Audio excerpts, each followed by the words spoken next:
God level, you can tell him I said it. Level up. God level, you can tell him I said it. Level up, level up, level up, go. Everything, that means everything. Eyes connected to everything. And that's why I'm in everything.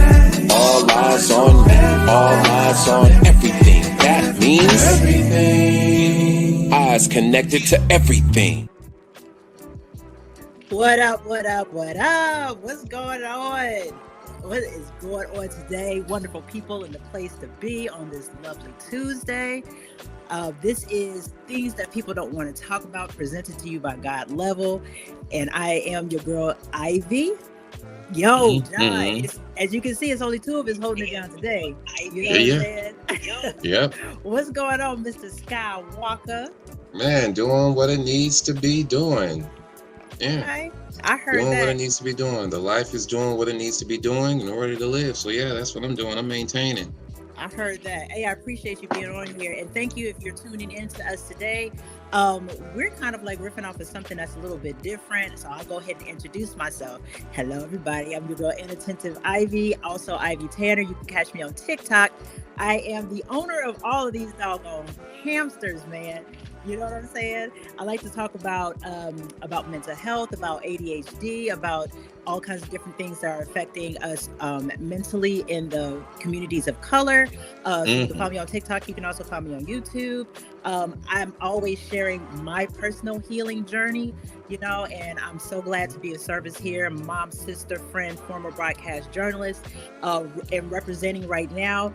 And like I say, I'm going to go ahead and share my stuff and share my bullshit so we can all keep it a buck. Bam. Right? Okay, so Mr. Skywalker, would you please introduce yourself? Come on in, sir. John Skywalker, the Sly Talker, lyricist, spoken word artist, martial artist, personal trainer, lover of life, student of psychology, and I'm a father who has 5 hip-hop albums streaming on all major music streaming platforms now. Look up John Skywalker. Look up John Skywalker, and you will find me. It doesn't matter if it's Pandora, Amazon, Tidal, Apple Music. If you look up John Skywalker, you will find me there. You can even find me on YouTube Music.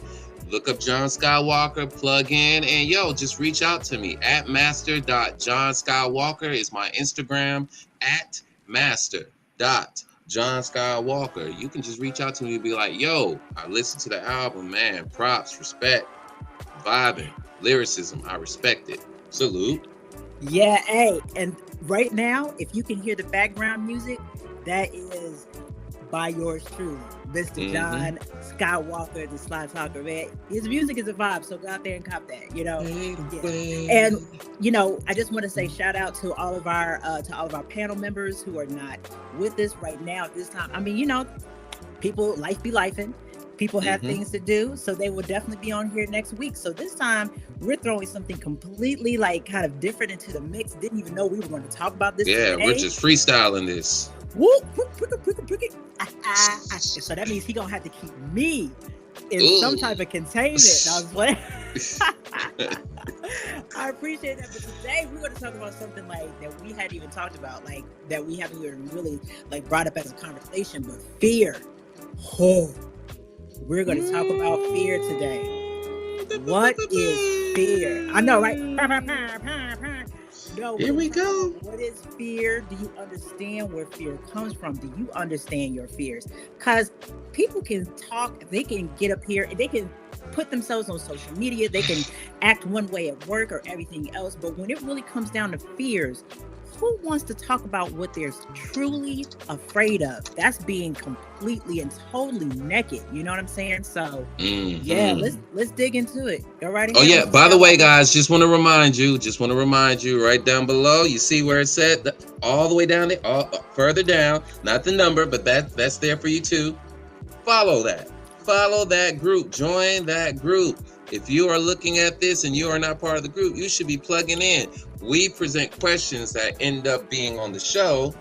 And so, if you got your thoughts, your opinions on a particular subject, hey, we like to share that on the podcast from time to time. So, hey, it might be you up here that's kind of getting a little shine and grind. Also, follow God Level.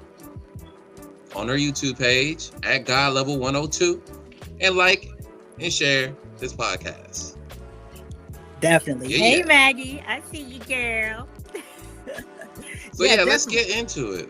What is fear, man? And there's so many definitions for it. There are a lot of definitions for fear.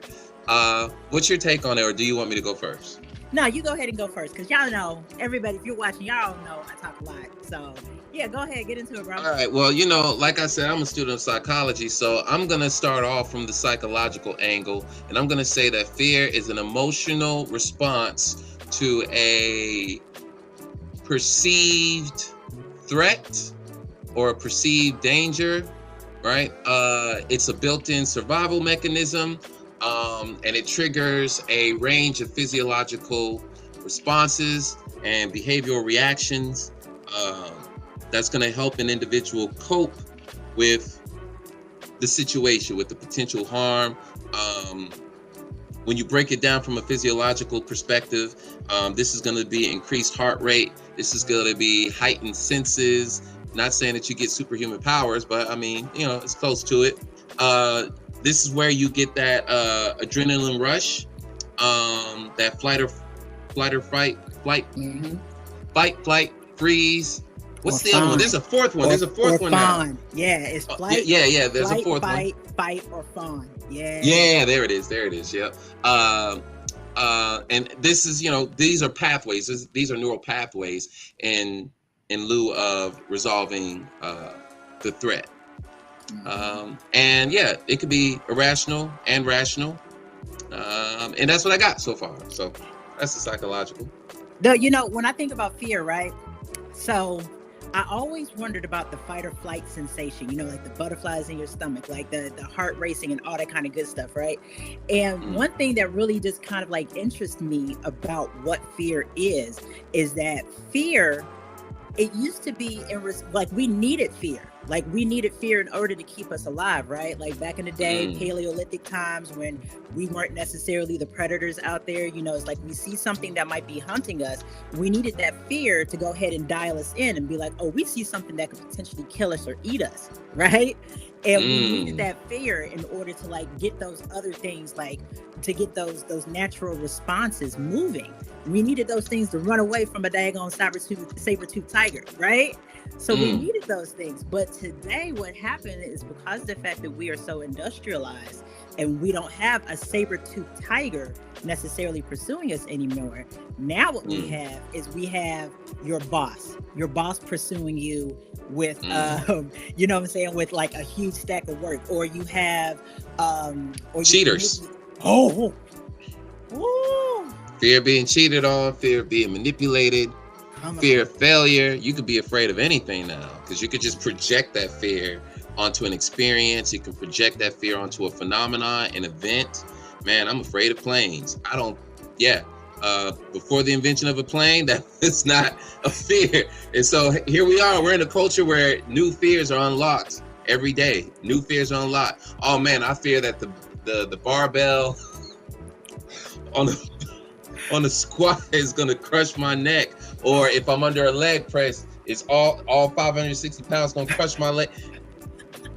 New fear unlocked. I don't want I don't know, chicken grease in my soda. It's just you could be afraid of it. I'm afraid of being pranked. I'm afraid of somebody calling me out on my bullshit. There's so many different types of fears. I'm gonna bring this one up because Sean just went ahead and just he said, I'm gonna jump right in. Yes, I'm afraid of dying alone and not being good enough. Thank you for being man enough to say it, because these are the fears I really wanted to talk about. These are the fears that these are the things that nobody wants to talk about. What's up? We see you today. Hey girl, that's God level doing God level things. Hey girl, I see you, Baba. I see you.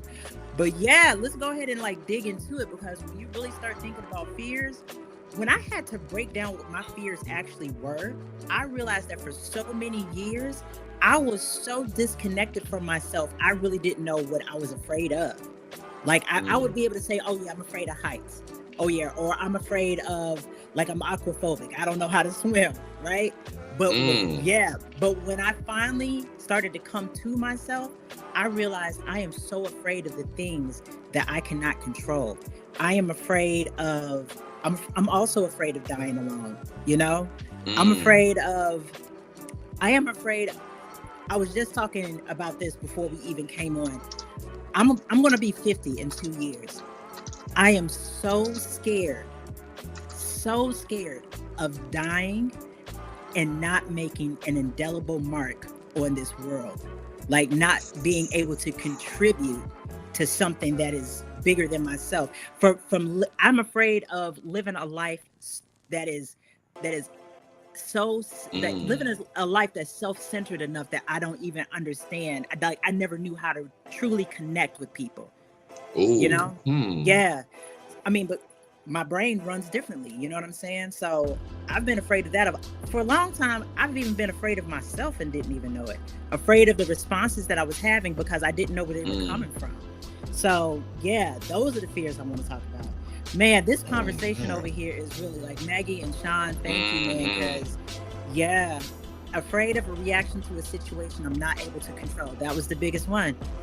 And that's weird, isn't it? Because we also use the same mechanism, this fear response, to control the very situations that we're afraid of. You know, so there's a fear of not having a control, right? But again, fear is not a control mechanism, but it can be used to control, right? We can use fear to manipulate and to control. But let's take it a step further. Why does fear exist? Oof. I mean, you said one already, you know, protection from danger. You know, there's an evolutionary psychology that ascertains to this, that, you know, our predecessors, they use fear. And I mean, shoot, even in the animal kingdom, you know, it's built into the reptilian brain, right? So it's a response to a threat, right? So therefore, protection from danger. You know, this could be aversion, right? Okay, let me stay away from that. In my genetic code, my ancestors had these experiences that informs me today that, all right, I recognize it and I know what to do. It's already pre-installed. This is a good one. Fear ensures self-preservation. There we go. Yep, that's another one. Yeah, because I'm gonna say that when you start talking about the ego and still being like in an ego state, like especially being in a high ego state, when you are afraid of who you are, taking off that mask of letting people see you. And you feel like if you keep that mask on, sometimes people feel like if they keep that mask on, then I will be preserved. Then nobody has to see me. And if nobody sees me, I don't have to die alone. I don't have to be seen as who I really am. You know what I'm saying? So fear can be utilized as a good thing, and it can also be used as something that's you know, not necessarily that healthy when we start getting into a place of control, you know? So I mean, I think that like that, honestly, that's like, I think thank you God level, thank you baby. No, but I really think that honestly, like that's why fear exists. And you know, fear is also like you said, like it's an evolutionary, it's from evolution. So just like when we have to let like kids know, because when kids first come out, kids are like, you know, they're curious, and they have lots of, they really don't have any fears just yet. You know what I mean? So you try to instill, hey, you got to fear that hot stove, because if you touch that stove, you don't want to feel that again.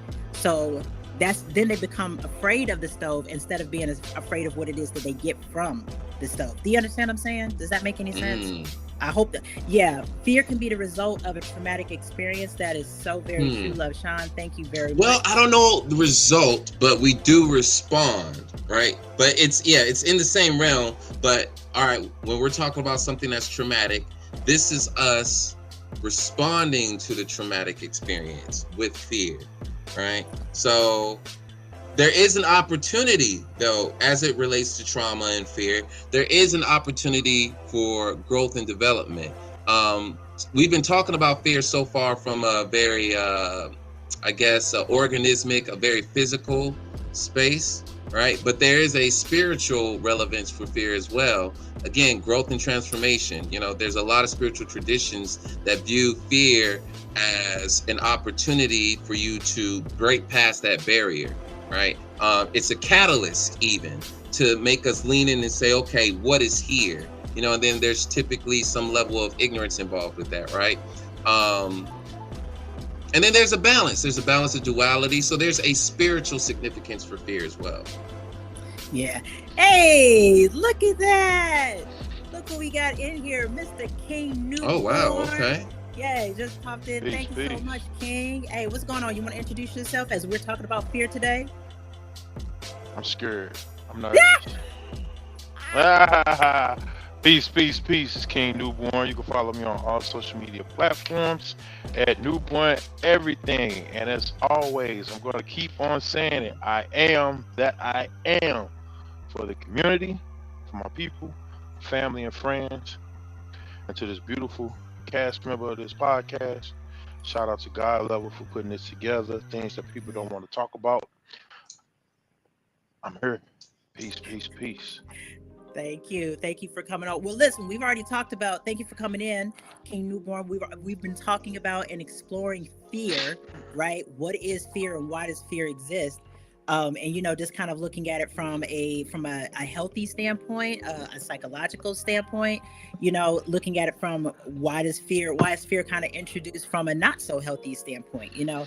And yeah, I mean, because when you really think about it, speaking about what really makes you afraid, I mean, that right there, I mean, you could be afraid of that, being afraid of being vulnerable. So yeah, so we're talking about fears. And you have any ideas about fear, what fear is and why it exists? Or maybe you want to answer the question why it exists in your life, Mr. Newborn. Oh, I don't stand on fear, so it don't. I think I've moved past that. You know, there probably was a Okay. point. There probably was a point that I could say I probably. Well, let me say this. Let me say this, and I hope everybody listening. Fear, to me, is nothing more than not having full understanding of the unknown. When Okay. you know something and you have understanding of it, it's nothing to fear about it. You know, the pros, the cons, the ups, the downs, the ins, the outs. You know, even the consequences. Reason being, we're always told, fear thyself. Because we haven't taken the time out to know yourself, to know who you truly are, to establish who you are as a being, as a person, as an individual, as a friend, as a lover, as a parent, as a child, as an auntie, uncle, mom, dad. You haven't taken the time out to really know who you are, period. Who you are. And I think for me, I think once you take the time out to really to understand who you are, what you mean to yourself, and then what you mean to your community and surrounding circle, you don't have no fear no more. You know, people quick to say, lead by blind faith, not by sight. Well, we easily do that with the fictitious understanding that if you go to the doctor tell you take this pill or whatever the case is, you're gonna be all right. It could be a placebo pill, to be honest. But you don't fear the fact of the unknown that what he or she may be prescribing you is detrimental, or even more so, it's a mental cast for you to understand that you can heal yourself. I'm just saying, just think about that for a second. You know what I'm saying? But Yeah, yet that's you what put all Sean was this saying. Sean was saying a fear can be a barrier to success or your personal progression. So facts. that includes healing, anything that seems to advance you. So okay. That is So I very look at, true. yeah, I look at that. We stop ourselves from doing a lot of things. because we have taken the time out to really understand who we are. However, we do here's okay, my go ahead. rebuttal to that, though. Here's my rebuttal to that. Because we all, and I was guilty of it once upon a time too. The demonizing of fear, it's such a bad thing. Oh, I agree with right? that. I agree But with that. let me tell y'all something. When you when you transcend fear, if you've ever made, I'm not there. I'm not even gonna play myself. I'm okay. I accept that I have fears. I'm okay with that, right? As long, in this, I'm okay. But the demonizing of it, right? Fear also is a mechanism for risk management. Right. So I want you to think about those maniacs, right? The manics out there, right? If you had that fear in mind somewhere in there, that all right, if I take this course of action, the consequences are going to be so dire that I am just shaking right now. I probably shouldn't perform that behavior. And therefore, crisis averted, right? Even though, all right, I shrinked at that opportunity, but every opportunity is not for you. Every opportunity doesn't align with your goals. So certain fears are rational, and we'll get into that, rational or irrational.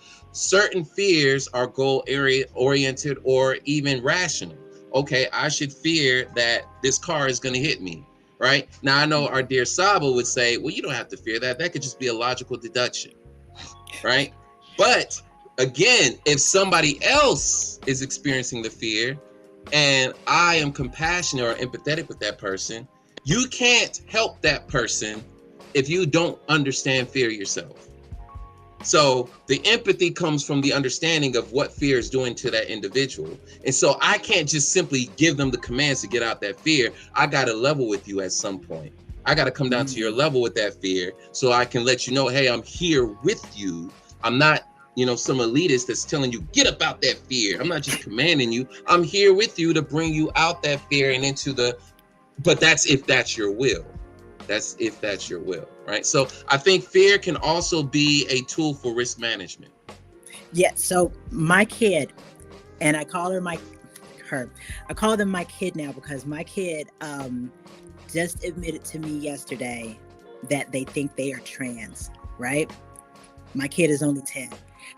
And I did not know the fear that I felt after I was told that was so, oh my gosh, I didn't know I didn't know immediately that I was feeling fear about it because, this is their life, right?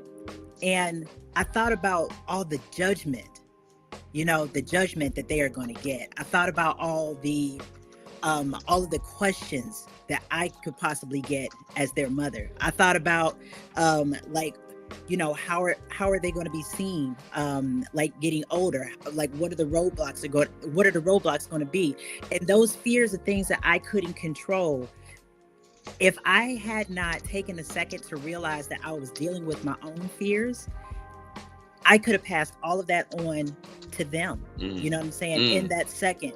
So recognizing the fear and where it came from, man. I mean, and if I hadn't been able to realize my own fears and where yes, Costello, thank you. Everybody has irrational fears. Man, I have feared like what people were thinking just about, I don't know, about ridiculous things. What are people thinking if I walk across the street wearing this pair of shoes instead of another one? Irrational, completely and totally irrational fears. And I have lived in that for so many years. And then it was my youngest kid who gave me two things. They told me literally, they were like, you know what, Mom, fear has two definitions. And I was like, what do you mean? They said, somebody told me that fear either stands for forget everything and run, or face everything and rise. They were not, they told me that. You know what I'm saying?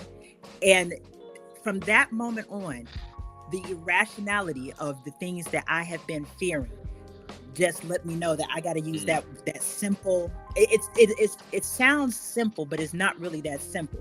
I just have to face everything and rise and just be like, I'm not just running away from it, So I just wanted to put that out there. Oh, okay, we're asking a question. Go right ahead. I'm sorry. Go ahead, King. My bad. Oh no. I want to ask. So can we define fear? If you Yeah, haven't oh, okay, already so we done did that. that yeah, we already did Yeah, it. Yeah, we already did it. I want her. What Yeah, what yeah, what yeah, yeah. what did we So what did we define?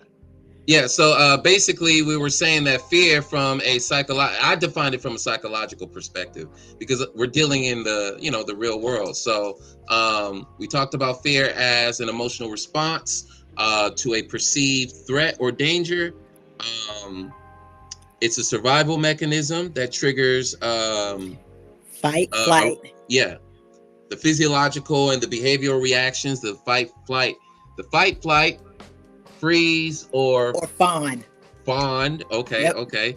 And these reactions include what was it? Adrenaline rush, heightened senses, increased heart rate, and the preparatory mechanisms to basically respond. And we said that it could be irrational or rational, and it could be again based off of a real or imminent threat. Okay, he's nodding his head. He's like, yeah, okay, all right. Because And that I was mean, I see from the standpoint, from the emotional response to certain things. Uh, mm-hmm. Again, my perspective. This is my perspective and experience. There was a time where I would have certain responses to certain things, uh, but due to certain trauma, certain situations, certain events, my scale of fear has, you know, uh, it's not necessarily a response anymore. It's more so of understanding. It's not really a feeling to react, but more so of what's going on. Oh, let me calculate. Not calculate. Let me gather all the information of what's taking place right now. So that way, when I do somewhat respond, it's a correct response coming from me. If that makes sense. Almost like I bring myself to a calm before I allow myself to have a storm. If that makes sense. you All feel right, you feel I'm not saying that there wasn't a point in my life that I was fearful of something where I did have a emotion behind it, or let's say scared reaction, sweaty palms, and uh, fight or flight, or going to shock Okay. per se. You know what I'm saying? Not knowing how to react to it, don't know what to do. But because some things happened to me early on, I'm at a place now where, and not to say like badass or something like nothing. I'm just saying I just don't respond like the fear of it. It's more so of a unknown understanding, and I'm just moving forward towards it.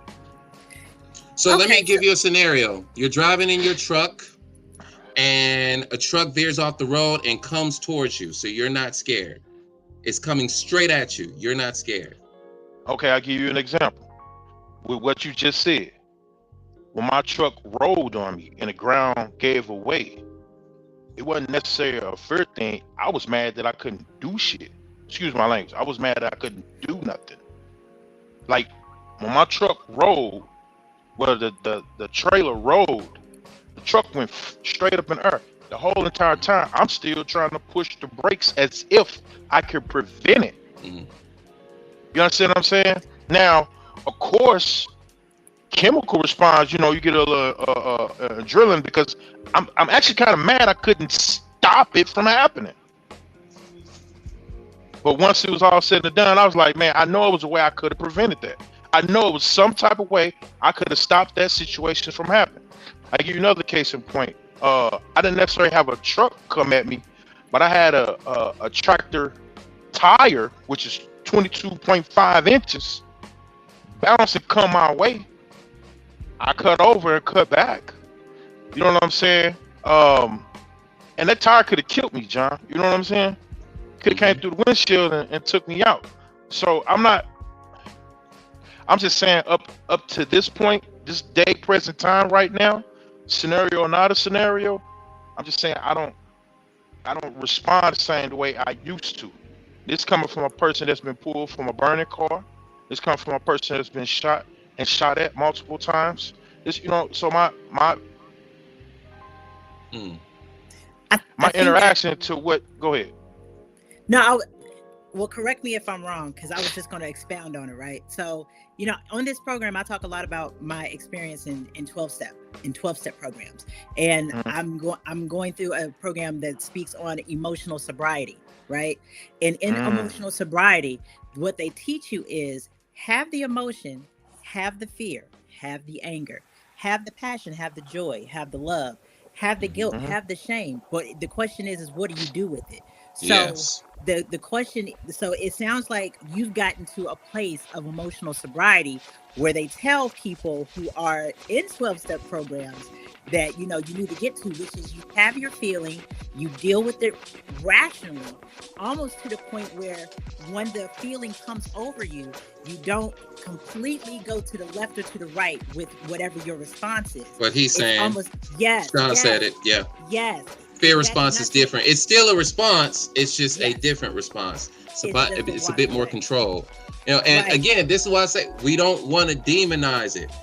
We don't want to demonize it. Because again, if I were to say that I'm a fearless person, I can't relate to y'all now.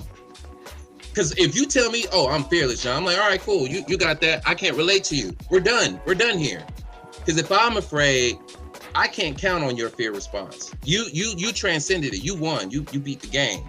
I'm still over here playing the game with the rest of the cronies. So it's like I can relate to them, but you can't, so it's still a response, like he was saying, right? And it shows up different ways. And so just like we have different responses, different reactions to fear, we have different ways to manage it as well. So it's not just one way. It's not just, okay, I'm feeling this emotion and then I ran away, or I'm feeling this emotion and I went to go fight you.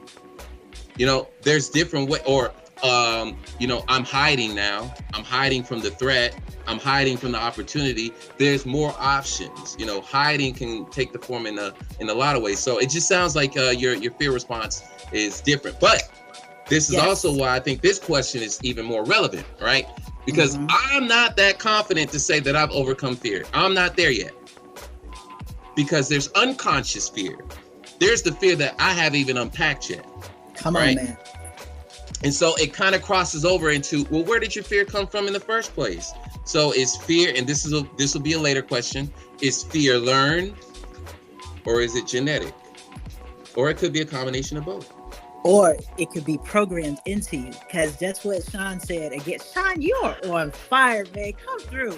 He said what he's saying is because it's the same response that he had under the arrest in Iraq, and he acted accordingly without thinking, but the response came afterwards. Yes, that fight, flight, what's the other one, or fawn? Like you keep remembering the one that I forget, right? But like when you're in that fight or flight, especially like, let's go ahead and talk about that PTSD response, right? Like, both me and you. Trauma response. Yeah. But I mean, actually, to tell you the truth, all three of us have been in situations where we've had a weapon pointed at us in anger. You know what I'm saying? So when you're going through that, it's like, I think that's unconscious. You're like, somebody is trying to kill me, right? And I think that's unconscious. It kind of pops up, like that's the unconscious fear, because I just think that if somebody hasn't accepted death yet, you know what I'm saying? And if they feel that they can fight their way through it, they're going to try to find a way to fight their way through it. And I know for self-preservation. Myself, yeah, you know what I'm saying? Self-preservation. And that's unconscious. And yes, sometimes, I'm just going to go ahead and bring this up. Sometimes you don't have the time to fear. You just got to move and operate, right? But see, that's the thing about fear is if it's primed, if it's conditioned, it's automatic. You don't have to think about it. So that's why I asked the question. If it's unconscious, it's gonna happen without you knowing it. Like, oh shoot, I just dodged that punch, right? Maybe that wasn't out of fear because you didn't have enough time to process it. You didn't say, Am I pow? And then I get hit. No, I'm not thinking about this. There is no time to really process the fear. It doesn't mean that it didn't happen though. It doesn't mean that you didn't have a fear response. That little jerk motion, that could be a fear response, and it could fade away just like that. It doesn't have to simmer. It doesn't have to. It's just a reaction. It's just a response to a threatening or a perceived threat. You know, and again, this is real or imagined. So I might have made up something in my mind, and I done scared myself. And this is the reason why like, I just want to piggyback on what you said earlier. No, piggyback on what King said earlier. If you don't know yourself, if you don't know who you are, then that's where those unconscious and conscious fears can pop up, because you can have the same unconscious response to abandonment than you can from fighting for your life in a ring, or fighting, like, or having a gun pointed at you. You know, if you don't know yourself, if you don't come on, man. Nature versus nature, training versus experience. I was going through therapy the other day. My therapist told me that the reason why some people self-sabotage out of fear, right? But you self-sabotage because it is unconsciously, like, within you. That's your training. Your training. The training that you have gotten from a young age is, if somebody's trying to abandon me, if somebody is trying to crowd my space, if somebody is asking me for something that I can't give them, if somebody is judging me, all of these things are in your training. And when you're in the Army, you learn, rely on your training in order to get you out of a sticky situation, right? But if you've trained your brain to be fearful, that's all you're gonna. That's the response that you're gonna rely on. You know. So like, when you say that, I'm sorry, I got to interject. So when you say that, because I'm really trying. I understand what you're saying, John and Miss Tanner, and then also a few messages that was said. I guess it varies from person to person, situation to situation, and then also your experience or what you've been through. So again, I'm saying for me, again, I'm just talking about me, just me. I can't vouch for nobody else. I can't say that, hey, you supposed to be this way or do this. I'm only saying from the extent, from the experience of what I used to fear, mainly came from what Miss Tanner said was abandonment, not having control, to the point of always relying on myself to always be the answer, to where I understand that all I can control is me. So with me controlling me, it's more so that I'm like, if something happens or come about, I'm also trying to think my way through it, period. Like I'm like John, you just said, you're not allowing yourself to have a conscious or unconscious response to it. So if I am supposed to be like, oh shit, something like that, that really don't even happen no more. If that makes sense. Like if somebody just jumped out on me right now, or fake like they was gonna swing or whatever, I'm probably, and this probably sound crazy, I'm probably more prone to welcome that, so I could do something back, if that makes sense. Which might not be a good thing. I could be fucked up behind that. Maybe I need to see somebody. I don't know, but I just don't. It don't be that way no more. Like I'm saying, that used to be the way of the old for me. That's currently, like today, that don't even. It's almost like I accept what is, and whatever it is, it's gonna be, and I don't control me. Sean gave the answer. Your experiences are yours, and you are entitled to your feelings. And the start of this process, Yeah, so I'm not trying to project on nobody. I'm just saying my experience is different. I'm just trying to add things that people don't talk about to the topic of fear for tonight. That's all I'm saying. But I'm never going to negate I wasn't there at some point. I remember the first time I had a fight. It was with a girl, and I got hit in the mouth. And I stood there because I was literally like, I didn't say these words, but I probably looked at me like, the fuck is you standing there for? Hit her back. You know what I'm saying? I didn't know what to do. Oh man. So, I'm just so saying. I'm just trying to sure. Go ahead. no. So okay. So is there? I guess that the lack of fear, or correct me if I'm wrong. Maybe I'm just looking at this from another way outside. I know that for me myself, my getting past fear has come with a level of acceptance, right? That acceptance that I'm really not in control. Like, you know, like I'm not in control. The only thing I'm in control of is myself. So maybe I think what you're saying is that you've kind of accepted that as long as you are in control of yourself, nothing outside can get you. Is that kind of I you mean, know? that's all you got. Okay. All right. Show me something Okay. that's higher than that. I'm just saying, show me something that's higher than that controls you. What they say, you can lock up my body, but you can't trap my mind. Ooh. Ooh. Ooh.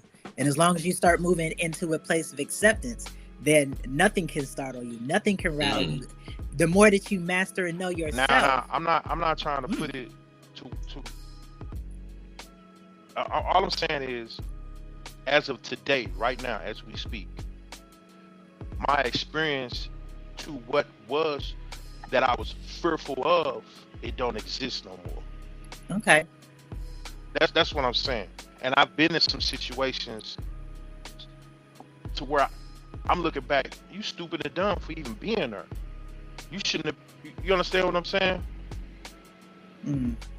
Like when you like you know, you just shouldn't have been there.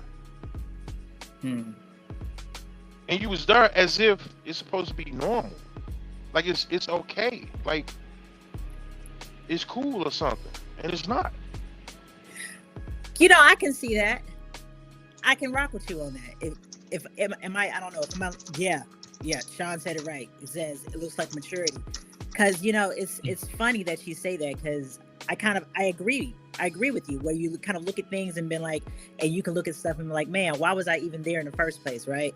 And at this big age, I'm finally getting into that place of maturity and understanding, instead of looking. And my thing is I feel fear because of shame of being in situations where I'm like, man, I shouldn't have been there. Man, I shouldn't have done that, you know? And for myself, I'm realizing that if I give myself grace, you know what I'm saying? If I give myself enough grace to be like, oh, well, I did what I did at the time because that was the knowledge that I had. I thought that was cool. I thought that was what I was supposed to be doing. Then I'm able to forgive, or I'm able to forgive myself. I'm able to release myself to what I didn't know. You know what I'm saying? And being able to say, okay, I accept what happened, and it was there as a learning opportunity. Yeah, man, come on, Sean, at 50, come on, man. I mean, I look back at my 20s, it was like, yo, that was not your best work. You know what I'm saying? And I guess some of you my know what? peers, go ahead, I'm not mad. No, Miss Tanner, you just made me remember something. My car accident, and John walked with me on this. So in my car accident, I had a 08 Impala SS, and I was racing on Hall Street. This is back in St. Louis. I was racing on Hall Street. And if anybody happen to be watching this, you can go through my Facebook page, Noob on everything. You'll see it's an all white Impala. I used to call it Ghost. And it's on fire. But the point of me bringing it up is to point out that I had just raced from all the way from North County off of, I think I was on Limbird and 270, all the way to downtown on Hall Street. And I just changed my brakes before we jumped on the highway. I didn't spray my brakes down with degreaser. I didn't spray them down. So that oily residue that keeps the brakes from corroding while they sitting on the shelf until you buy them, that was still on there. That oil film was still on there. So by the time I got downtown, well, not downtown, I got to Hall Street, my brakes was probably already hot. So the car wasn't stopping effectively like it should. I knew this. But in my thrill of things, doing what I do, it was a car that I was running up against, and he was getting mad that he couldn't beat me. So eventually I slowed down. He got in front of me, And when I went to hit the brakes, the car just kept going forward. He realized and got out the way. As he was trying to get out the way, I was trying not to hit him and an oncoming van. So the only thing I had was the medium. I hit the medium, pinched the brake line, no brakes. Car instantly started catching on fire. And literally, I said out loud, fuck it, it is what it is. Wow. Lost the brakes. I destroyed the left tire, rim was split in half. That axle had shot out. So I'm just sliding. I slid, hit a curve, jumped the curve, like up into a fence, and the tree stopped it. I broke my tibular in my foot trying to slow the car down after the first impact of hitting the subframe of the car. But what I'm saying is, during that time, I'm thinking, don't hit this car, don't hit this van. What's my safe out? You know what I'm saying? Except the fact that it might be my last ride. And I'm not saying like early, like right now, rational and irrational. What side was I really on? Conscious, unconscious. But here's the thing. There's another side to fear. You can have fear. It's right, what you do with it, right? So right. maybe you didn't. This is why I pointed out the unconscious and the conscious fears. There's the fears that you know about. You're not afraid of those. Okay. You know how to manage those. But then there's those fears that you have not experienced yet. You've never been bit by a snake, but somewhere in your genealogy, you're afraid of them. Or you've never flown on a plane, but somehow you're afraid of flights. You're afraid of heights. You're afraid of flying, right? The whole notion of the fear is you can have it, but what you do with it matters most. You may, respect. From the outside looking in, it may, shoot, you didn't look like you were scared at all. Like me, when being in combat, I was not afraid of dying, right? But some people would be. Right. But just because I'm not afraid of that doesn't mean I'm not afraid of these 1,200 things over here. I might have 16,000 things that I'm not afraid of, and I have 27 that I don't even know that I'm afraid of. So we haven't went through the whole inventory of fears. We just have these events that we've given an emotional charge to or not. Maybe, okay, I've deprogrammed myself from fearing these things because I've overcome them, and so I don't need to fear those. Okay, that's different. You learned how to cope with that fear, with that one. But the other ones are still pending, and they haven't even come up yet. So that's why I was trying to identify the conscious and the unconscious. Gotcha. It's one thing to, okay, hey, I'm in a car. I'm not afraid of this because I'm focused on doing these things. Okay, you're not afraid. But then there's other things that you could be afraid of that you're not conscious of. So that's what I'm trying to highlight here is the difference between that. I think it doesn't. I'm on the page with you. You know what I'm saying? That's just basically go back to what I initially said up until this point as of right now. So I mean, it's some stuff I haven't encountered. You know. So that's peace. So, about this question, rational fear or irrational fear, does it matter? It does not matter. It does not matter if it's rational or irrational. What matters is what, like you just said, what you do with it, right? So, once again, I'm gonna bring up my own bullshit because I don't mind being an open book, right? I feel like if I put it out there in the universe and be vulnerable, it's gonna help me stay accountable of me and my bullshit, right? I have been afraid of being a healthy mom. And when I mean healthy, I mean emotionally mature. Being a healthy, let my kids be autonomous to themselves, let them be their own persons. But before, my fear was irrational as my fear, like I was afraid to what they say in Black community, to let my kids go out here and act like they ain't got no home training, or go out here and let my kids just be these other people. Like I've always been afraid of the mother that I was being. And once I finally accepted the fact that what my mom's experience was is not my experience. What my training was not necessarily my parents' training, and that my kids are different than me as a kid, and I can't control anything except for how I show up for them and me. Then I finally felt that I have a more rational fear of it. And now that's the reason why I do 12 step. Where before I was trying to control the things that they did. I was trying to control how they showed up. And I feel that was irrational because I was trying to control them instead of just controlling me. You understand what I'm saying? Does that make any sense? Like, I'm realizing now that my fear came from not having the right tools and not being able to say, Ivy, you don't have all the you don't have all the healthy tools. You know what I'm saying? As a parent. And now that I understand that and I accept that about myself, I accept that I had fear because I didn't have more healthy tools to use as a parent. And now I feel that my fear and my response to it has turned more healthy than it was before. I felt like because controlling and manipulating people is that's not, and I used to delude myself and tell myself, well, I'm doing this for their well-being. Nah, I was doing that for my well-being. Now that I'm able to I'm able to come home to myself. Now I can be less fearful of the way that I'm showing up because I know that I'm getting healthy tools to use, and that makes me less fearful. Or I still have fear, but I can't control my fears. All I can do is just show up in the way I can show up. If that makes any sense to how I explain rational fear versus irrational fear. Was that a whole bunch? Probably. It was, but hey, we're here. King. No. Does it matter? John, yeah, it doesn't matter, John. Oh, God dang, this guy here. It does matter. It does matter. And this is why, again, I'm a student of psychology, right? I don't mind categorizations, right?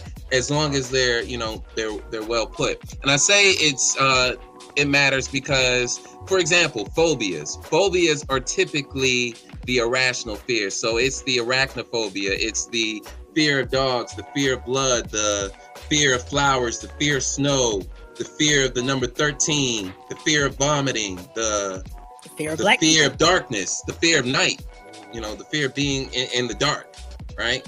So these are deemed irrational fears. It doesn't matter why they're irrational. It's just that, hey, they are what they are. They're just categories, right? I think it matters in terms of determining how you're going to approach those fears, how you're going to resolve those fears. Yeah, and then I think there's some other elements that's tied into it. But yeah, that's my take. All right, King. I like that. I'm gonna take let me what kind of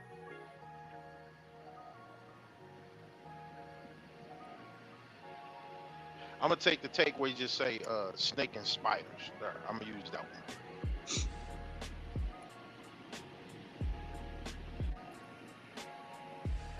I don't know why though. I guess that would be Your sister just said she's afraid of spiders. It would be I don't know, John, help me on it. Would it be rational or irrational for the fact that since something that small I can't control? Right. So it's irrational because of that. It's all right. Well, hey, you actually have the advantage in terms of threat.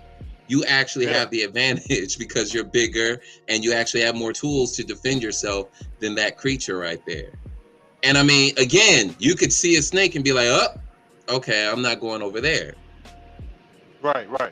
It's just like, okay, there's a house right here and they have a security system. And I was going to go knock on that door, but then I saw the dog and I was like, you know what? I'm going to go ahead and skip that house. I'm going to the next because I don't want no problems today. So whether the fear is rational or irrational and the outcome is the same, which is you still have to manage your fear. Yes. Then does it really matter? Well, so again, the categorization gives it a certain type of treatment, right? I'm afraid of lights. Okay, yeah, repeated exposure, right? Repeated exposure will help you to overcome those fears, but it just helps you in developing the approach, the behavior response, the modification. If it's a rational fear, there tends to be a lot more empathy involved. because you're like, oh, you know what? I understand why you're afraid of that. Hey, John, I'm afraid of lights, man. You know, there's going to be an attitude about that. Or I'm afraid of Mexicans, John. I'm scared of them. Or I'm afraid of black people. You're afraid. Why are you afraid? We're going to laugh like, yo, that's ridiculous. Right? So the rationality of it is usually founded on how are we going to treat this? How am I going to respond to you giving me your fear response? Okay, so let's go ahead and talk. Can we talk about that for a second? So we've already said that if we have a fear, then the cure for it is exposure to that fear, right? I mean, and that's whether or not it's rational or irrational, right? Oh, come on, Saul, come through. Ooh. Oh my goodness, yeah. You can look at fear as the first stage of learning and understanding. Wow. Come on, man. Okay. Because the treatment, even if we treat it, if the treatment is exposure, then you're learning and understanding something about yourself, whether or not it's rational or irrational, right? I don't know. I guess maybe. So Ms. Tanner, even with what Saul just put up, so that would take it back to initially what I was saying. That's safe. I'm sorry, we're listening. We're just talking. Oh, no. You ain't never lied. Yeah. It has even lessened a little bit. Not even Okay, so what were you were about to say that if it takes it back to the lesson of. Well, no, I was saying what I stated earlier when I first came on, the unknown. Mm-hmm. So once you become familiar with it, or you have a better understanding, then, but I guess, John, what you're helping me to realize is that true enough, it's not a bad thing. It's just a response that you have to said situation. Right, gotcha. Right, and again, this is why I said genetic or learn. You learn a lot of things as a kid that you got to unlearn. Fact. And there's a lot, and then your genes, you got to clean that up. You inherited fears, phobias. You're like, yo, why did my predecessors, though, they passed that down to me. It didn't manifest in my brother and my sister, but it manifested in me. So again, it's still an opportunity, though. If I'm aware, right. It's an opportunity for me to cope with it, to manage it, to even transcend it. Oh man, you know, I don't even need to respond this way to this phenomenon, these events, these stimuli. I don't need to respond that way anymore. Okay.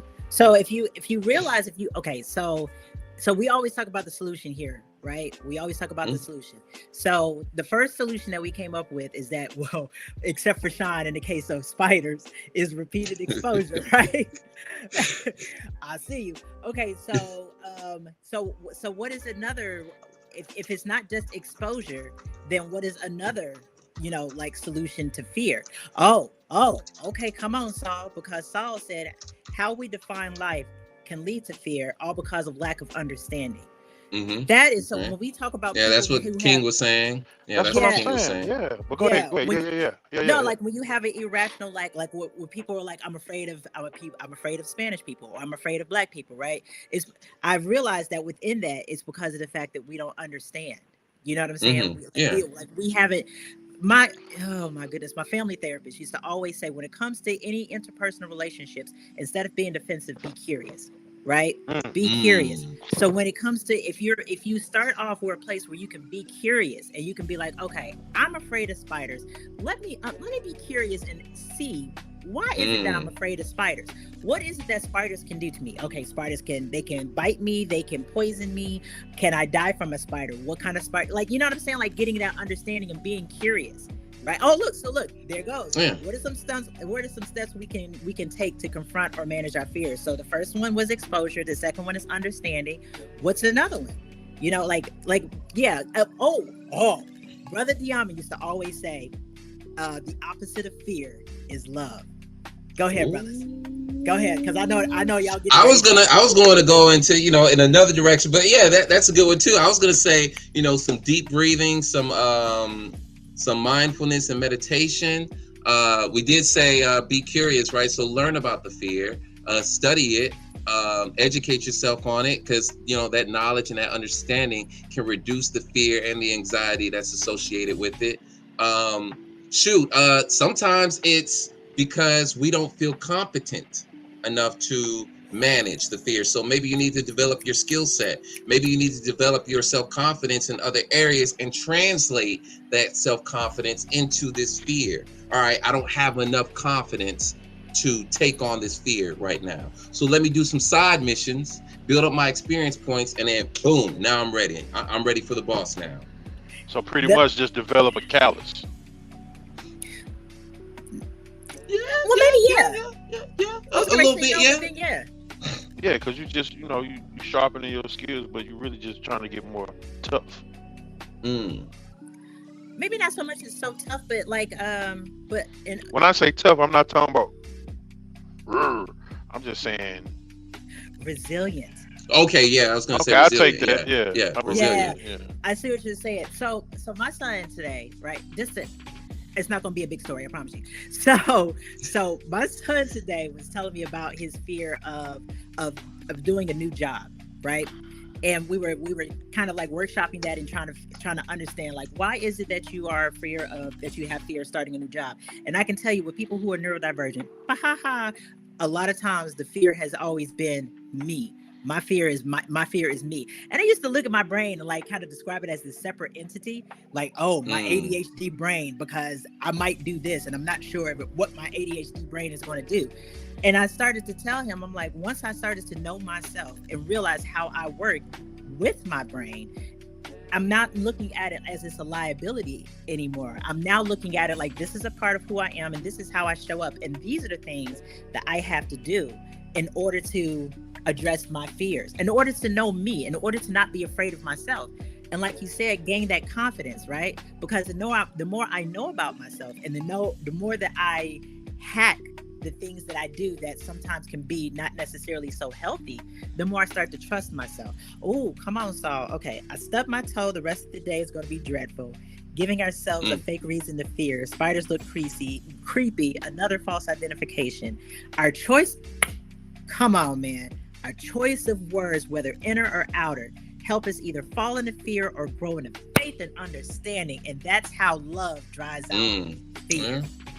Oh, man.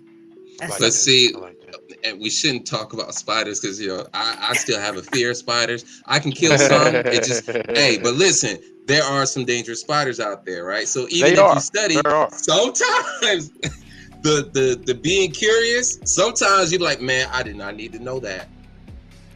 What they like the different types of spiders that are out there. When I discovered the brown recluse, that just took my fear to the next level. And then like there's different poisonous spiders, there's different oh God, man. Anyways, all right. So self-talk, that's another one. Yeah. That's speaking positive about it. Yeah, I used to beat myself up a lot, and once I started to speak about myself with grace and realizing, shout out to Mr. Boyd Taylor. Man, hi, Mr. Boyd Taylor. Yes, shout out. What is an indicator? Okay, what is an indicator of fear? Ooh. Symptoms, right? What are some symptoms of fear?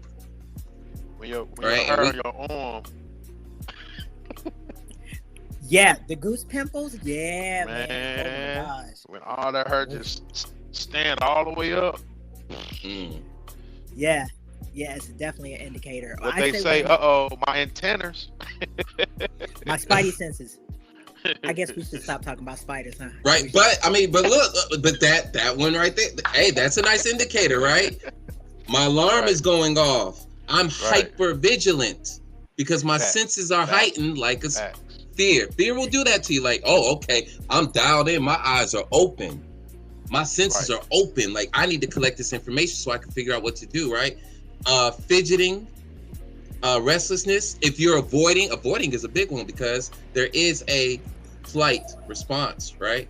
So avoiding situations, avoiding people, avoiding certain jobs, avoiding certain opportunities, avoiding places. And again, this ties into trauma, right? And PTSD, one of the clusters is avoidance. That's a fear response. Let me avoid people. Let me avoid these conversations. I avoid conflict. I run from Mm. conflict. Excuse me. I used to really run from conflict, even within myself. But now I don't like conflict, right? I don't like verbal conflict. I don't know why. Physical contact, whatever. I'm fine with that. But like conversational or emotional conflict, I do not. I run. So yeah, yeah, definite. And how do I feel? An indicator of fear. If you feel small, if you feel like you are just in a space and you just feel like you've condensed your whole being into a ball, it's like you literally feel it right here. You know what I'm saying? It's like you feel small. You feel your helpless, shoulders. powerless. Yeah, you literally feel your stature just like kind of collapse in on itself. You know what I'm saying? It's like my shoulders hunch up and I bring my head down and I don't look. You know what I'm saying? I love a little conflict, especially when I have a little stress. Yeah, a little stress, problem solving. Yeah. And that's another response, by the way. I used to have a response of fear for not being appreciated. Oh. A fear of not being respected? Ooh. Oh, man. A fear of not being respected. Where does that come up? I'm trying to think like, man, where does that get? Like, where... I'm just gonna ask because I got two brothers on here, and let's go ahead and talk about the Black experience in America. You know what I'm saying?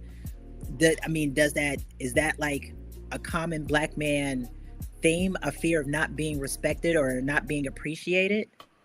Not for me, because I already have a response for that, so I don't fear it. Because I mean, as long as I respect myself, love myself, care for myself, it's already taken care of. So if I don't get it from you, there's always an endless supply over here. So okay. So for me, that's just John, though. That's fear conquered. Done. Yeah. That's King, too. Because, like I say, I used to have that fear of not being appreciated or even respected. But like John said, once you start doing the work on yourself, you start to appreciate you more, loving you more. You know, I look back on a lot of situations, like it wasn't just the fact that being somewhere I shouldn't be in, situations was fucked up, but the fact that I was able to remove myself and I'm here today to talk about it. You know what I'm saying? So it's like, damn, I appreciate that something went off my head, but like, you know what? It's time for me to keep moving. You know, so. Wow. So, yeah, wow. Thank you for that.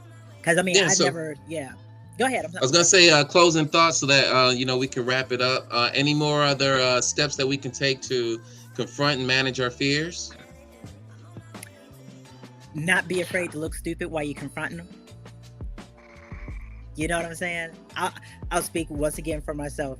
Sometimes the fear of perfectionism, the fear of not confronting your fears because of the fact that you're like, you don't want to do the right thing, or you don't want to do the wrong thing. You don't want to make a mistake while you're out here trying to figure out how to manage said fear. Like I have a fear of not being able to understand how to connect with other human beings sometimes, because my brain is everywhere. How I connect with me is different and it's not considered neurotypical.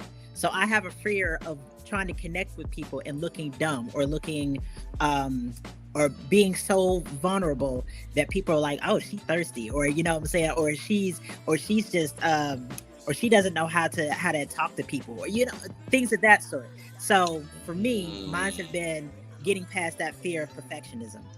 And being able to accept that sometimes I'm going to look dumb, and it's okay, because even at 50 I can learn. Those are my ending thoughts. King. I'm